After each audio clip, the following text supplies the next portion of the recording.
ದೇವ್ರ ನಮಗೆ ಸ್ತೋತ್ರ ಉಂಟಾಗಲಿ. ಯೇಸು ಕ್ರಿಸ್ತನು ನಿಮ್ಮನ್ನು ಪ್ರೀತಿಸುವ ದೇವರಾಗಿದ್ದಾನೆ. ಆತನು ಪ್ರೀತಿ ಸ್ವರೂಪನಾಗಿದ್ದಾನೆ. ನೀನು ಎಲ್ಲರಿಂದ ತಳ್ಳಲ್ಪಟ್ಟಿದ್ದರೂ ನಾನು ಇನ್ನು ನಿನ್ನನ್ನು ಪ್ರೀತಿಸ್ತೇನೆ ಎಂಬುದಾಗಿ ದೇವರ ವಾಕ್ಯದಲ್ಲಿ ನೋಡುತ್ತೇವೆ. ನೀನು ಎಲ್ಲರಿಂದ ತಳ್ಳಲ್ಪಟ್ಟಿರ್ಬೋದು.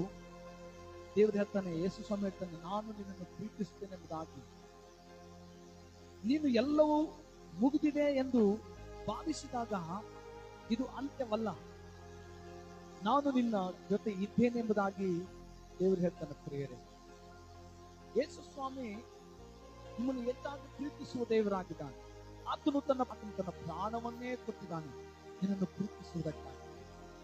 ಪ್ರೀತಿಯುಳ್ಳ ದೇವ ಜನರೇ, ಈ ದಿನ ನೀನು ಯಾರನ್ನು ತಳ್ಳಲ್ಪಟ್ಟಿದೆಯೋ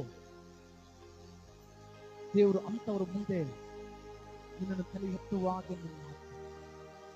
ನೀವು ತಲೆ ಎತ್ತು ನಿಲ್ಲುವಂತೆ ಆತನು ಮಾಡುವಂತ ದೇವರಾಗಿದ್ದಾನೆ.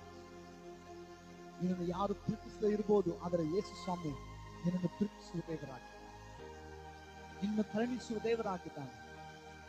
ಯಾರು ಇಲ್ಲ ಎಂಬುದಾಗಿ ನಿನ್ನ ಹೊರುತ್ತಾ ಇರ್ಬೋದು.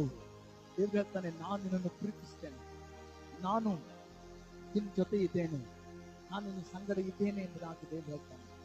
ನಿಜವಾಗ್ಲೂ ಪ್ರೀತಿಯುಳ್ಳ ದೇವ ಜನರೇ, ಯೇಸುವನ್ನು ಒಳ್ಳೆ ಪ್ರೀತಿಸುವ ದೇವರಾಗಿದ್ದಾನೆ. ಯಾರು ಕೈ ಬಿಟ್ಟರು, ಯಾರಿಂದ ನೀವು ಕೈ ಬಿಡಲ್ಪಟ್ಟಿದ್ರು ಕೂಡ ಚಿಂತೆ ಇಲ್ಲ, ದೇವರು ನಿಮ್ಮನ್ನು ಎಂದಿಗೂ ಕೈ ಬಿಡುವುದಿಲ್ಲ. ಪ್ರೀತಿಸುವ ದೇವರು ಕೈ ಹಿಡಿದು ನಡೆಸುವ ದೇವರಾಗಿದ್ದಾನೆ. ದೇವರು ವಾಕ್ಯದ ಮೂಲಕ ನಿಮ್ಮನ್ನು ಆಶೀರ್ವದಿಸಲಿ.